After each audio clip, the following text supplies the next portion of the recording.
Hello students, welcome to the class of Prism Academy. আজকে আমি তোমাদেরকে ম্যাথমেটিক্স এর চ্যাপ্টার 2 প্রথম দিকে বেসিক কিছু টপিক নিয়ে কথাবার্তা বলবো। প্রথমে হচ্ছে কস্ট প্রাইস, সেলিং প্রাইস, এরপরে আমরা দেখব প্রফিট কি, লস কি এবং পার্সেন্টেজ অফ প্রফিট বা লস কিভাবে ক্যালকুলেট করে বা তা কেন আসে সেই সব। প্রথমে আসো কস্ট প্রাইস। যদি আমি সোজা ভাষায় বলি, কস্ট প্রাইস হচ্ছে যে টাকা দিয়ে তুমি কোনো একটা আইটেম কিনবা বা যে প্রাইসে তুমি একটা আইটেম কিনবা। ধরো তুমি দোকান থেকে 10 টাকা দিয়ে একটা চকলেট কিনতে আসছো, এই যে 10 টাকা দিয়ে একটা জিনিস কিনছো, সেই 10 টাকা হচ্ছে তোমার কস্ট প্রাইস। আমরা যদি ডেফিনেশনে আসি, the price at which an item is bought, কিনে আনছো যে প্রাইসে, সেটাকে বলবো আমরা কস্ট প্রাইস। এবং তার অপোজিটটা হচ্ছে সেলিং প্রাইস। তুমি 10 টাকা দিয়ে একটা জিনিস কিনে আনলা এবং 20 টাকা দিয়ে যদি সেটাকে সেল দাও বা বিক্রি করো, তখন যে প্রাইসে বিক্রি করবা সেই প্রাইসটাকে আমরা বলবো সেলিং প্রাইস। ঠিক কস্ট প্রাইসের opposite, the price at which an item is sold is called selling price. তো আশা করি বুঝছো, কস্ট প্রাইস হচ্ছে যেটা আমি কিনবা আর সেলিং প্রাইস হচ্ছে যেটা আমি সেল দিব। তো এখন আসো প্রফিট আর লস। প্রথমে আসো প্রফিটে। তো আমি যদি সোজা ভাষায় বলি, সোজা ভাষায় যদি আমি তোমাদেরকে বলি, প্রফিট হচ্ছে যদি তোমার পকেটে এক্সট্রা টাকা আসে, এই যে এক্সট্রা টাকাটা তোমার পকেটে ঢুকছে সেটাকে বলি আমরা প্রফিট। ধরো তুমি একটা জিনিস 20 টাকা দিয়ে কিনছো, এই যে একটা 10 টাকার নোট আর একটা 10 টাকা, তুমি দুইটা 10 টাকার নোট মানে 20 টাকা দিয়ে একটা জিনিস কিনছো। এখন তুমি সেই জিনিসটাই তোমার বন্ধুর কাছে 30 টাকা দিয়ে বিক্রি করছো, সে তোমাকে তিনটা 10 টাকার নোট, তুমি কিনছো দুইটা 10 টাকার নোট দিয়ে 20 টাকা এবং সেল দিছো তিনটা 10 টাকার নোট দিয়ে মানে 30 টাকা। তো খেয়াল, এই যে দুইটা 10 টাকার নোট দিয়ে তুমি কিনলা, যখন সেল দিলা, এই দেখো আমার কাছে সেই দুইটা 10 টাকার নোট রিকভার হয়ে গেছে। তোমার পকেট থেকে যে দুইটা 10 টাকার নোট বের হয়েছিল সেটা কিন্তু আবার তোমার পকেটে এসে ঢুকে গেছে সেম। কিন্তু এই দিকে একটা এক্সট্রা 10 টাকার নোট কিন্তু তোমার পকেটে ঢুকছে। 20 টাকায় কস্ট প্রাইস, 20 টাকা সেলিং প্রাইস। এই যে এক্সট্রা 10 টাকা তোমার পকেটে ঢুকছে সেটাকেই বলি আমরা প্রফিট। যদি আমি বলি প্রফিট কি করবা, যখন সেলিং প্রাইস কস্ট প্রাইস থেকে বেশি হবে, তখন সেলিং প্রাইস আর কস্ট প্রাইসের মধ্যে যে ডিফারেন্সটা সেটাই হচ্ছে প্রফিট। এই যে এক্সট্রা টাকাটা ঢুকলো সেটাকে আমরা প্রফিট বলি। তো প্রফিট যদি তোমরা খাতায় নোট করো একটা জিনিস, কন্ডিশন নোট করো। যদি কন্ডিশনে আসি, প্রফিটের ক্ষেত্রে কন্ডিশন হচ্ছে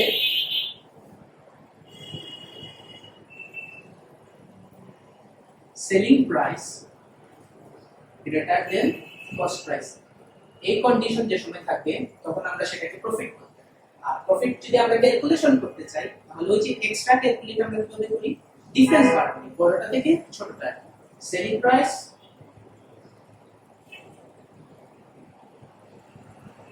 মাইনাস কস্ট প্রাইস, এটা কিন্তু মাইনাস। এই হচ্ছে প্রফিট ক্যালকুলেশনের ফর্মুলা। সব সময় বড়টা থেকে ছোটটা মাইনাস দিবা এবং প্রফিটের ক্ষেত্রে বড় হচ্ছে সেলিং প্রাইস, ছোট হচ্ছে কস্ট প্রাইস। এখন আসো লসে। আমরা যদি লসে যাই, দেখো লসের ক্ষেত্রে তুমি কি দুইটা 10 টাকা তোমার পকেট থেকে বার করছো, মানে 20 টাকা দিয়ে একটা জিনিস কিনছো। কিন্তু এবার যখন তুমি সেল দিবা, মাত্র 10 টাকায় সেল দিছো, তুমি 20 টাকায় জিনিস কিনছো, 10 টাকায় সেল দিছো। এখন দেখো তোমার পকেট থেকে প্রথমে দুইটা 10 টাকার নোট তুমি খরচ করছো, এই যে দুইটা, কিন্তু যখন সেল দিছো শুধু একটা 10 টাকার নোট এসে তোমার পকেটে ঢুকছে। বাকি যে এক্সট্রা একটা 10 টাকা তুমি খরচ করছো সেটা কিন্তু তোমার পকেটে রিকভার হয়। এই যে একটা ডেফিসিয়েন্সি ক্রিয়েট হচ্ছে, আমার কস্ট প্রাইস বেশি সেলিং প্রাইস কম, কস্ট প্রাইস থেকে সেলিং প্রাইসের যে ডেফিসিয়েন্সি, এই ডিফারেন্সটাকেই বলবো আমরা লস। এই 10 টাকা খরচ করছো, একটা 10 টাকা তোমার পকেটে এসে আর একটা কিন্তু ঢুকে নেই, তোমার কস্ট প্রাইস রিকভার হবে। এই যে মিসিং, এই যে মিসিং অ্যামাউন্ট, সেই মিসিং অ্যামাউন্টকে আমরা বলি লস। এখন যদি আসো লসের কন্ডিশন, তাহলে ঠিক প্রফিটের উল্টো হচ্ছে লসের কন্ডিশন। লসের ক্ষেত্রে আমরা cost price greater than selling price এবং লস ক্যালকুলেশনও ঠিক সেই বড়টা থেকে ছোটটা মাইনাস আমরা ডিফারেন্স পাবো। Cost price minus selling price. এই দুটো জিনিস তোমরা খাতায় নোট করো। আশা করি বুঝতে পারছো লস কি আর প্রফিট। প্রফিট হচ্ছে যখন এক্সট্রা টাকা তোমার পকেটে এসে ঢুকে, আর লস হচ্ছে যখন তোমার পকেটে একটা ডেফিসিয়েন্সি ক্রিয়েট হয়, যখন তোমার কস্ট প্রাইস বেশি হয়ে যায় সেটা তুমি রিকভার করতে পারো না, আমার সেলিং প্রাইসটা কম, এই যে ডেফিসিয়েন্সিটা ক্রিয়েট হয়েছে, এই যে একটা অভাব ক্রিয়েট হয়েছে তোমার প্রফিটে, সেটাকে আমরা বলি লস। তো এখন আসো পার্সেন্টেজ অফ প্রফিট আর লস। তো প্রথমে আমরা বুঝবো এই পার্সেন্টেজটা কেন বার করা হয়। আমরা তো সিম্পলি লস ক্যালকুলেট করতে পারি, প্রফিটও ক্যালকুলেট করতে পারি। ধরো তুমি 50 টাকার একটা জিনিস 60 টাকায় বিক্রি করলে, তোমার 10 টাকা প্রফিট। আবার সেম তুমি 200 টাকার একটা জিনিস 210 টাকায় বিক্রি করলে, তোমার 10 টাকা প্রফিট। এখন এখানে কিন্তু কস্ট প্রাইস ডিফারেন্ট। তুমি একটা জিনিস 50 টাকার জিনিস 60 টাকায় বিক্রি করছো, আর একটা 200 টাকার জিনিস 210 টাকায় বিক্রি করছো। তুমি বুঝবা কিভাবে তোমার ভালো সেল কোনটা হয়েছে বা তুমি ভালো বিজনেস কোন জায়গায় করছো? কারণ দুই জায়গায় তো প্রফিট সেল, কিন্তু কস্ট প্রাইস আর সেলিং প্রাইস কিন্তু ভেরি করে।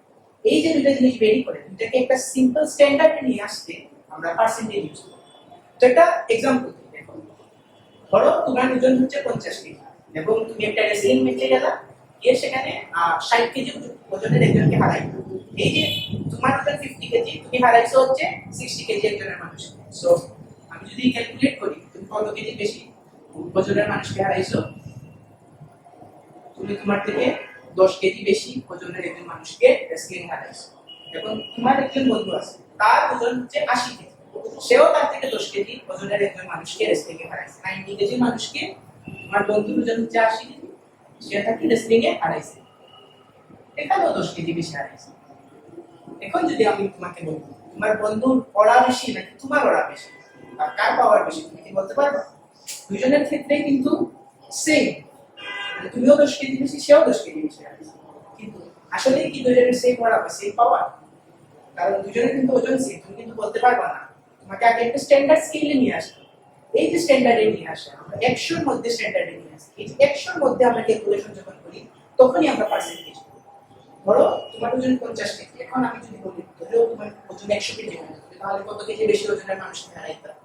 আমরা ইউনিটারি মেথডে সেটা সলভ করি। চলো, তোমার ওজন ছিল 50 কেজি, হারাইছো হচ্ছে 10 কেজি বেশি ওজনের মানুষকে। যদি তোমার ওজন হইতো 1 কেজি, তুমি হারাইছো হচ্ছে 10/50 কেজি, এটা কিন্তু ইউনিটারি মেথড আমরা করে আসছি। আর তোমার ওজন যদি 100 কেজি হইতো, তুমি কিন্তু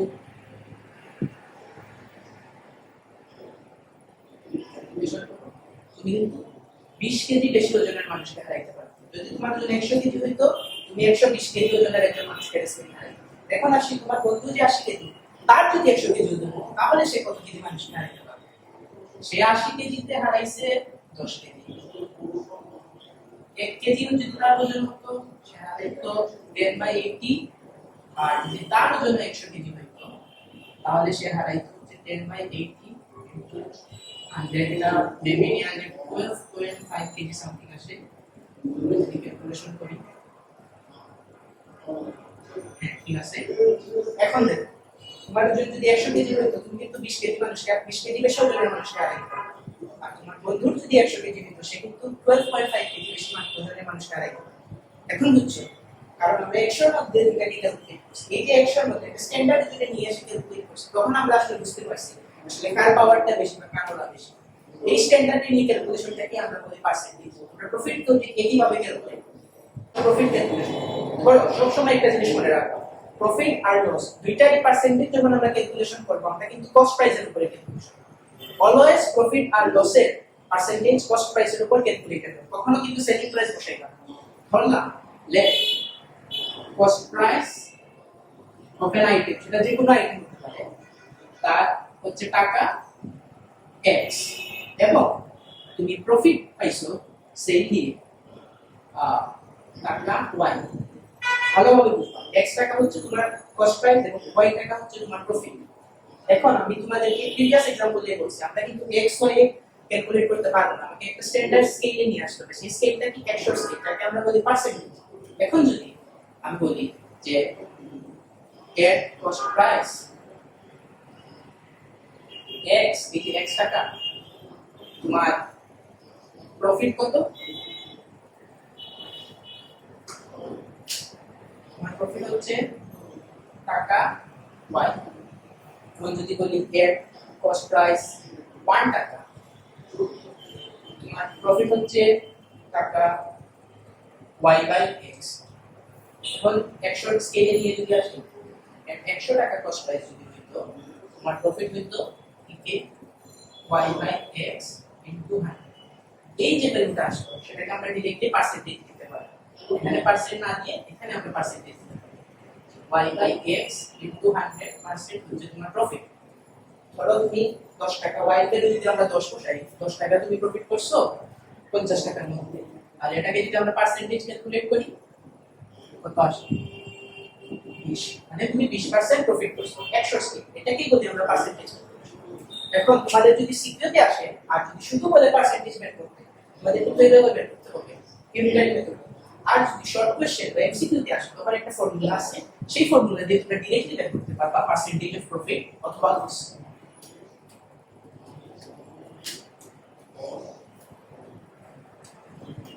সেই ফর্মুলাটা হচ্ছে আমরা আগে কি দেখছিলাম y বাই x ইনটু 100% আমরা ফাইনালি কিন্তু এটা পেয়েছিলাম এই y টা হচ্ছে প্রফিট x টা হচ্ছে কস্ট প্রাইস সো আমরা যদি এখন ডিরেক্টলি লিখি ফর্মুলাটা সেটা হচ্ছে percentage of profit equal to profit by cost price এটা খেয়াল রাখো সব সময় এখানে নিচে কস্ট প্রাইস বসবে